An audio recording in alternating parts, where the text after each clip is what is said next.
ഇങ്ങനെയൊക്കെ ആസ്വദിക്കണം എന്നുണ്ടെങ്കിൽ നമ്മൾ ഒരു ഊട്ടിക്കും ഉറപ്പാണ് ഞാൻ പറയണേ, നിങ്ങൾ ഇവിടുന്ന് പോകൂല.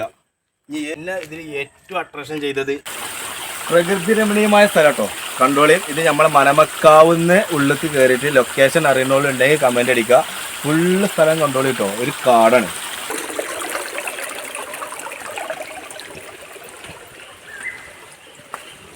ഇങ്ങനെയൊക്കെ ആസ്വദിക്കണം എന്നുണ്ടെങ്കിൽ നമ്മൾ ഒരു ഊട്ടിക്കും മൈസൂരിക്കും പോകണ്ട, നമ്മളെ നാട്ടിൽ തന്നെ നമ്മളെ പണ്ടത്തെ ഇടവഴി ഒരു ബ്യൂട്ടിഫുൾ കുളം കാണിച്ചിട്ടുണ്ട്.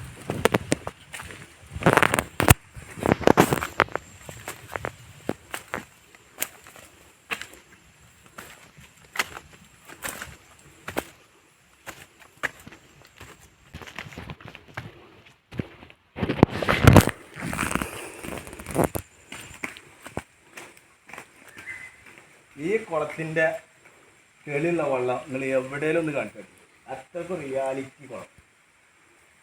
ഇനി ഇങ്ങനത്തെ ഒരു സ്ഥലങ്ങൾ കാണുകയാണെങ്കിൽ മനുഷ്യൻ ചെയ്യുന്നുണ്ട്. പിന്നെ ഇതിൽ ഏറ്റവും അട്രാക്ഷൻ ചെയ്തത് ഈ ഇടവഴികളാട്ടോ. നമ്മളെ പഴയ മനയിലേക്കൊക്കെ പോകുന്ന ഇടവഴികളുമായിരിക്കും ഇപ്പോഴും ഓർമ്മകളായിട്ട് ഇവിടെ കിടക്കുന്നുണ്ട്. ലൊക്കേഷൻ അറിയുന്നവള് മെൻഷൻ ചെയ്തോളി. ഈ സ്ഥലത്തേക്ക് വന്ന ഉറപ്പാണ് ഞാൻ പറയണേ, നിങ്ങൾ ഇവിടുന്ന് പോകൂല. ഇനി ഏത് ടൂറിസ്റ്റ് പ്ലേസ് ഇവിടെ പോയാൽ നിങ്ങൾക്ക് ഇഷ്ടപ്പെടുന്നു 100% നമ്മൾ കയറില്ല.